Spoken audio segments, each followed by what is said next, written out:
ಈಗ ವಿದ್ಯಾರ್ಥಿಗಳೇ, ಇದನ್ನು ಎರಡ ರೀತಿಯ ಒಳಗೆ ನಾ ಗಣಿತ ತಿಳಿಸ್ತಾನು, ನಿಮಗೆ ಯಾವುದು ಸರಳ ಅನ್ನಿಸ್ತದ ಅದನ್ನು ನೀವು ಮಾಡ್ರಿ. ಈಗ ನೋಡ್ರಿ, ನಿಮಗೆ ಮಾಡ್ಲಿಕ್ಕೆ ಟೈಮ್ ಕೊಟ್ಟದ 10,000 ರೂಪಾಯಿಗಳನ್ನು ಶೇಕಡ 18 ದರದ ಸರಳ ಬಡ್ಡಿಯಲ್ಲಿ ತೊಡಗಿಸಿದೆ, ಅದಕ್ಕೆ ಪ್ರತಿ ತಿಂಗಳು ದೊರೆಯುವ ಬಡ್ಡಿ ಎಷ್ಟು ಅಂತ ಕೇಳ್ಯಾರ.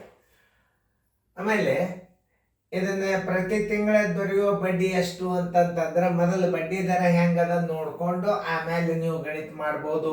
2-3 ರೀತಿಯಿಂದ ನಾವು ಗಣಿತಗಳನ್ನ ಕಂಡು ಹಿಡಿಬಹುದು. ಚಂದಂಗೆ ತಿಳ್ಕೊಂಡು ಮಾಡಿದರೆ ಅಂದ್ರೆ ಬರ್ತಾವ. ಓಕೆ, ಮಾಡೋದಾಯ್ತಾ? ನೋಡ್ರಿ, 100 ರೂಪಾಯಿ ಅಸಲಿಗೆ 100 ರೂಪಾಯಿ ಅಸಲಿಗೆ ಹಚ್ಕೊಳ್ಳೋ ಪದ್ಧತಿ ನೋಡ್ರಿ. 12 ತಿಂಗಳಿಗೆ ಎಷ್ಟು? 18 ರೂಪಾಯಿ ಬಡ್ಡಿ. 18 ರೂಪಾಯಿ ಸರಳ ಬಡ್ಡಿ. 10,000 ರೂಪಾಯಿಗೆ 10,000 ರೂಪಾಯಿ ಅಸಲಿಗೆ 1 ತಿಂಗಳಿಗೆ ಕೇಳೋಣ, 1 ತಿಂಗಳು ಹಚ್ಕೋರಿ. 1 ತಿಂಗಳಿಗೆ ಸಿಗುವ ಬಡ್ಡಿ ಎಷ್ಟು ನೋಡಿ. 100 ರೂಪಾಯಿಗೆ 12 ತಿಂಗಳಿಗೆ 18 ರೂಪಾಯಿ ಬಡ್ಡಿ. 10,000ಕ್ಕೆ 1 ತಿಂಗಳಿಗೆ ಬಡ್ಡಿ ಎಷ್ಟು? ಯಾಕಂದ್ರೆ ಅದಕ್ಕೆ ಪ್ರತಿ ತಿಂಗಳು ದೊರೆಯುವ ಬಡ್ಡಿ ಎಷ್ಟು ಅಂದಾಗ ನೀವೇನ್ ಮಾಡಬೇಕು, ಅದನ್ನ ಅರ್ಥ ಮಾಡ್ಕೋಬೇಕು. ನೋಡಿ, 10,000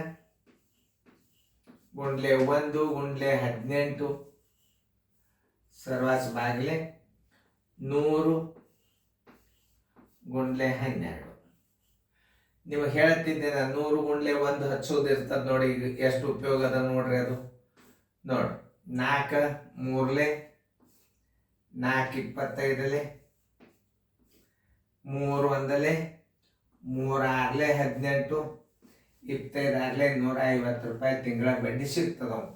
ಪ್ರತಿ ತಿಂಗಳು ಸಿಗುವ ಬಡ್ಡಿ ಎಷ್ಟು? 150 ರೂಪಾಯಿ. ಉತ್ತರ ಸಂಖ್ಯೆ ಸಿ. ನೋಡಿ, ಇದು ಸರಳ ರೀತಿ. ಇನ್ನು ನೋಡಿ, ಸರಳ ಬಡ್ಡಿ ಬರಬರಿ, ಸರಳ ಬಡ್ಡಿ ತಪ್ಪ. ಸರಳ ಬಡ್ಡಿ ಎರಡನೇ ರೀತಿ. ಅದು ಸರಳ ಬಡ್ಡಿ ಬರಬರಿ, ಸರಳ ಬಡ್ಡಿ ಬರಬರಿ ಅಸಲು ಅಸಲು ಗುಂಡ್ಲೆ ಅವಧಿ, ಅವಧಿ ಗುಂಡ್ಲೆ ದರ, ಸರ್ವಾಸ್ ಬಾಗ್ಲೆ ಎಷ್ಟು? 100 ಗುಂಡ್ಲೆ ವರ್ಷ. ಅದು ತಿಂಗಳದಾಗದಂದ್ರೆ ನೀವು ಎಷ್ಟು ಹಚ್ಕೋಬೇಕು? 12 ಹಚ್ಕೊಂಡು ಬಿಡ್ರಿ. ಅದಕ್ಕೆ ಹೇಳಿದ್ದೆ ನಾ, ಬಡ್ಡಿ ಎಷ್ಟು ಆಗ್ತದ ಅನ್ನೋದು ನೀವು ತಿಳ್ಕೊಬೇಕು. ಈಗ 10,000 ಅಸಲದ, ಅವಧಿ 1 ತಿಂಗಳದ, ದರ 18 ಅದ. ಸರ್ವಾಸ್ ಬಾಗ್ಲೆ 100 ಗುಂಡ್ಲೆ 1 ಹಚ್ಕೋಬಾರ್ದಿಲ್ಲ, 100 ಗುಂಡ್ಲೆ 12 ಹಚ್ಕೋರಿ. ಅಸಲು ಗುಂಡ್ಲೆ ಅವಧಿ ಗುಂಡ್ಲೆ ದರ. ಯಾಕಂದ್ರೆ ಕೇಳ, ನಾವು 10,000 ರೂಪಾಯಿ ಪ್ರತಿ ತಿಂಗಳಿಗೆ ಸಿಗುವ ಬಡ್ಡಿ ಎಷ್ಟು ಅಂದ್ರೆ 1 ತಿಂಗಳಿಗೆ 10,000ಕ್ಕೆ 1 ತಿಂಗಳಿಗೆ ಎಷ್ಟು ಬಡ್ಡಿ ಆಗ್ತದೆ? 100ಕ್ಕೆ 1 ವರ್ಷಕ್ಕೆ 18 ರೂಪಾಯಿ ಬಡ್ಡಿ.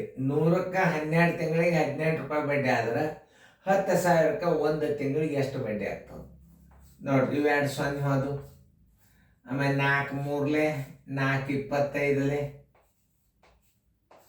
ಆಮೇಲೆ 3 1 3 6 ಬರೋಬ್ಬರಿ 150 ರೂಪಾಯಿ. ನೀವು ಹಿಂಗೂ ಹಚ್ಬೋದು. 150 ರೂಪಾಯಿ ಬಡ್ಡಿ. ಉತ್ತರ ಸಂಖ್ಯೆ ಅದು ಯಾವ್ದಿರ್ತದ? ಸಿ.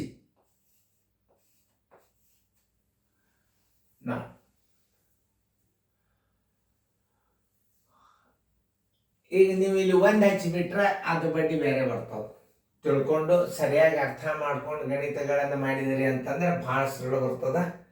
ಆಮೇಲೆ ಇನ್ನೊಂದು ಅಸಲು ಗುಂಡ್ಲೆ ಅವಧಿ ಗುಂಡ್ಲೆ ದರ ಸರಾಸರಿ 100 ಗುಂಡ್ಲೆ 1 ಹಚ್ಚಿಬಿಟ್ರಿ ಅಂದ್ರೆ ಅದು 1 ವರ್ಷದ ಬಂದು ಬಿಡ್ತದ. ಅದನ್ನು 12 ಭಾಗಿಸಿದ್ರೆ ತಿಂಗಳಿಗೆ ಬರ್ತಾವ. ಅದು ಹಂಗೂ ಮಾಡಿ ನೋಡ್ಬೋದು. ತಿಳಿತಲ್ಲ? ನೋಡ್ರಿ, ಚೆನ್ನಾಗಿ ಬಿಡಿಸ್ಕೊಟ್ಟು ಫೇರ್ದಾಗ.